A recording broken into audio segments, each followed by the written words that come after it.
പിതാവിന്റെയും പുത്രന്റെയും പരിശുദ്ധാത്മാവിന്റെയും നാമത്തിൽ ആമേൻ. അത്യുന്നതങ്ങളിൽ ദൈവത്തിന് സ്തുതി. ആമേൻ. അല്ലാഹു അക്ബർ, അല്ലാഹു അക്ബർ,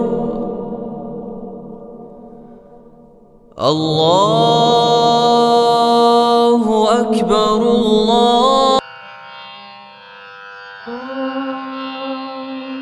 കൗസല്യാ സുപ്രജാ രാമപൂർവ സന്ധ്യാ പ്രവർത്തത്തെ ഉത്തിഷ്ഠ നരശാർദൂല കർത്തവ്യം ദൈവമാന്തികം.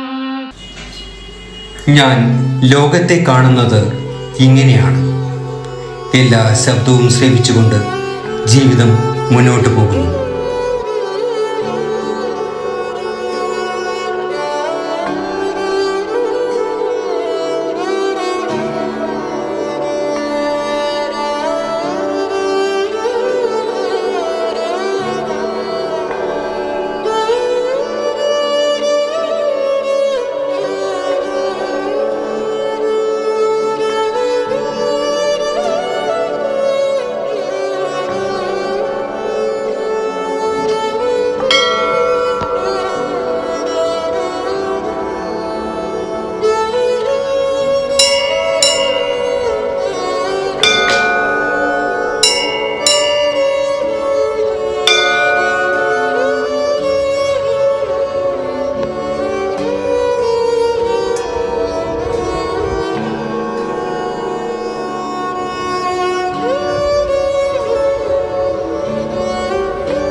കണ്ണു കാണാൻ കഴിയില്ലെങ്കിലും ഒട്ടും പതറാത്ത മനസ്സുമായി എല്ലാ ദുഃഖങ്ങളും ഉള്ളിലൊതുക്കി ജീവിതത്തിലെ ഏതു വെല്ലുവിളികളിലും വളരെ സന്തോഷത്തോടെ കാണുന്നു ബാലൻ.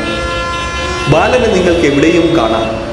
അമ്പലമായാലും കടപ്പുറമായാലും ബാലൻ തൻ്റെ ഊന്നുവടിയുമായി എത്തും.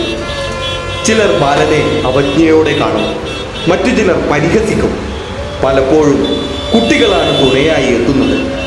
പല ആപൽ ഘട്ടങ്ങളിലും അവർ ബാലനെ സഹായിച്ചിട്ടുണ്ട്. എല്ലാത്തിനും ദൈവത്തിനോട് നന്ദി പറഞ്ഞുകൊണ്ട് ഏത് പ്രതിസന്ധികളിലും ഒരു ചിരിയിലൊതുക്കി കഴിയുന്നു.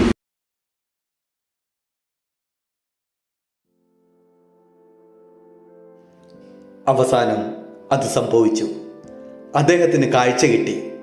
ബാലനെ സഹായിക്കാനായി ഒരു കൂട്ടം നല്ല മനുഷ്യർ അപകട മരണത്തിൽപ്പെട്ട ഒരാളുടെ കണ്ണുകൾ ബാലന്റെ കണ്ണുകൾക്ക് വെളിച്ചം നൽകി.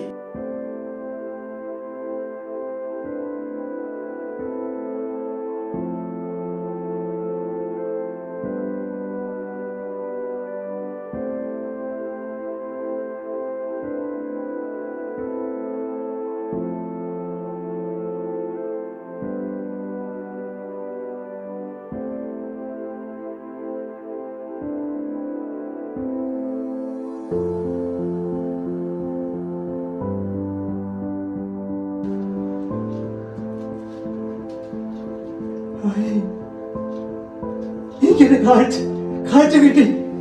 അയ്യോ അയ്യോ എന്റെ ഈശ്വര, എന്തായത്? മോളെ, എനിക്ക് നിന്ന് കാണാൻ കഴിയുന്നുണ്ടോ?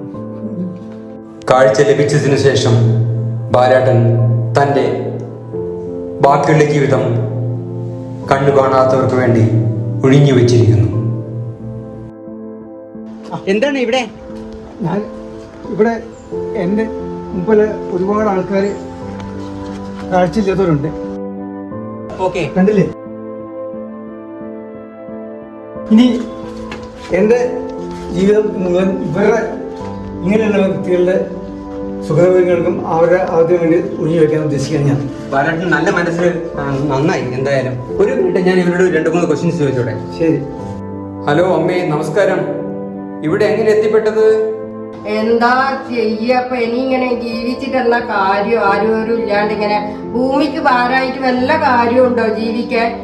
ഒരു രക്ഷയില്ല, ഇങ്ങനെ ആരും ഇല്ല. എന്താ ചെയ്യാ? അതന്നെ ഇപ്പം ജീവിതം എന്താ ചെയ്യണ്ടേന്ന് ആലോചിക്കാണ് ഞാൻ. ഓക്കെ, എല്ലാരും വഴി ദൈവം കണ്ടത്. നിങ്ങളുടെ കുറെ വർഷമായോ ഇവിടെ? ആരാണ് മനസ്സിലായില്ലല്ലോ. ഞാനൊരു സ്നേഹിതനാണ്, ബാലേട്ടൻ വന്നതാണ്. നമസ്കാരം. ഞാന് കുറച്ച് വർഷമായി.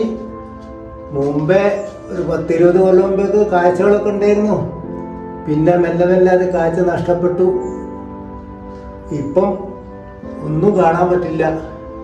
വീട്ടിൽ അല്പമൊക്കെ സ്ഥിതി ഉണ്ടായിരുന്നു. പക്ഷെ മക്കള് ആരും തന്നെ നോക്കാൻ തയ്യാറില്ല. വിഷമിക്കണ്ട, എല്ലാവരും ഒരു വഴി ദൈവം കണ്ടെത്തും. എന്ത് ചെയ്യാനാ? അങ്ങനെ ഞാനിവിടെ എത്തി. ഇപ്പൊ ഇവരുടെയൊക്കെ സൗഹൃദം നല്ല മനസ്സുകൊണ്ടും അങ്ങനെ മുന്നോട്ട് പോകും. എല്ലാവരോടും ബാലേട്ടനോട് നമുക്ക് കടപ്പെടാം. ബാലേട്ടനോട് എപ്പോഴും ബാലേട്ടന്റെ നല്ല മനസ്സിലാണ്. ബാലേട്ടനില്ലെങ്കിൽ നമുക്ക് ഇങ്ങനെ ഒരു അവസ്ഥയിലുള്ളവരെ എങ്ങനെ പുനരധിവാസം ചെയ്യുന്നുള്ളതാണ്. ഇങ്ങനെ എത്രയോ വ്യക്തികൾ നമ്മുടെ ഇടയിൽ ബാലേട്ടനെ പോലെ നമുക്ക് കണ്ണു കാണാത്തവർക്ക് ഒരു കൈത്താങ്ങായി ഒത്തുചേർന്നുകൂടെ? ഒരു കണ്ണുകൊണ്ട് 2 പേർക്ക് കാഴ്ച നൽകുവാൻ പറ്റുമെങ്കിൽ അതിലും വലിയ പുണ്യം വേറെ എന്തുണ്ട്? ഞങ്ങളെപ്പോലെ ഈ ഭൂമിയിലെ എല്ലാം കാണുവാനും ആസ്വദിക്കുവാനും അവർക്കും അവകാശമുണ്ട്. അതിനായി നമുക്ക് ഒത്തുചേരാം. ഈ ഷോർട്ട് ഫിലിം അവർക്ക് വേണ്ടി സമർപ്പിക്കുന്നു.